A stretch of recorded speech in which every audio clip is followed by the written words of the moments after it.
The light between us.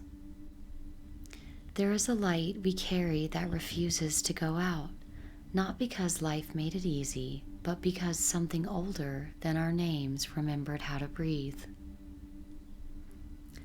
I have stood inside rooms of my own making, where the walls repeated old beliefs back to me, stories about not enoughness, about being too much and too little at the same time.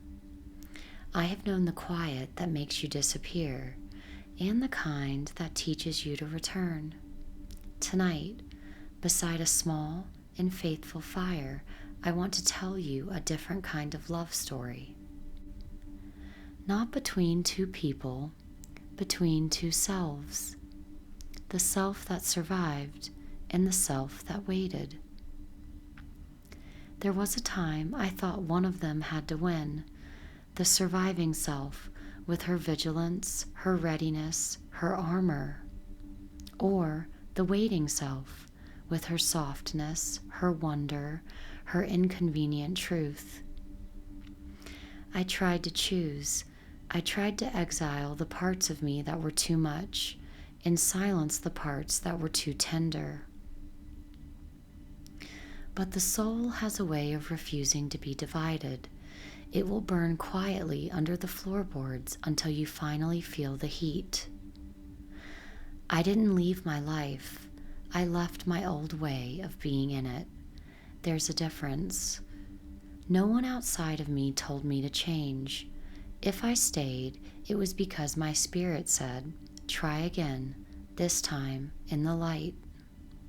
And so I did.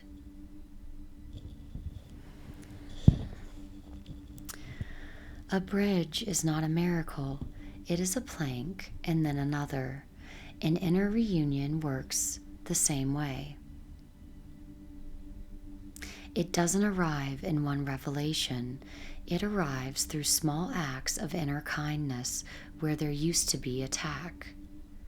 I began to notice the two of me more clearly. There was the self who knew how to function, keep the schedule, hold it together, move through the world without asking too much. And then there was the self I tried not to hear, the one who wanted rest before permission, who asked questions that threatened the life I had arranged. For years I treated her like a liability, too sensitive, too disruptive, too much, until one night the fire inside me refused to dim.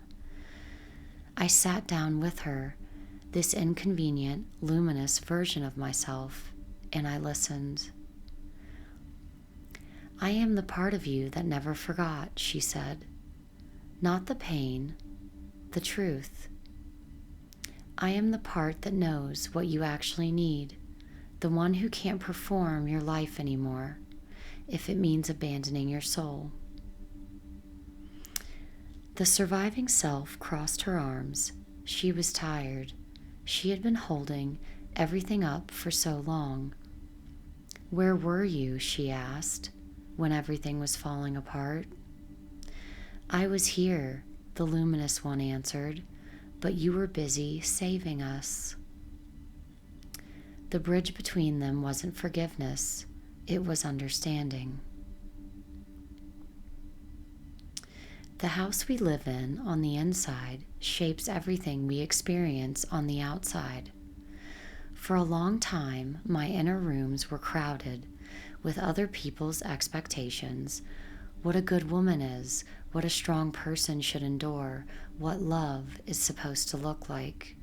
I walked those halls apologizing to myself for taking up space, but awakening rearranges the furniture. One by one, I carried old voices to the door, not with anger, with clarity. This isn't mine. This never belonged to me. This doesn't fit who I'm becoming. I swept out stories of unworthiness, the way you sweep dust from a corner, patiently, consistently. I painted new colors on the walls of my inner house, boundaries, gentleness, rest. Here, the walls don't whisper anymore. They listen. They stand quietly as witnesses to the reunion happening inside me. It isn't perfect, but it's honest.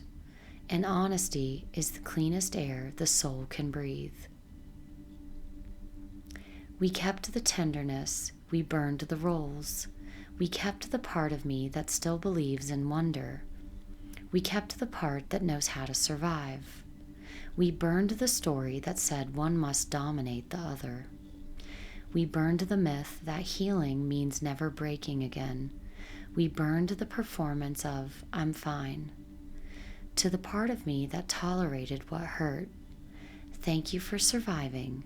You may rest. To the part of me that hid my truth to keep the peace, come sit by the fire. We want you.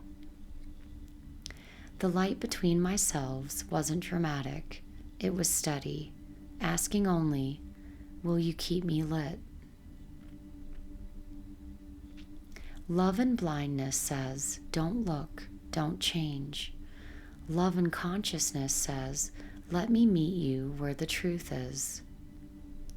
The light between my inner selves is the third thing that appears when survival and soul stop fighting and start listening.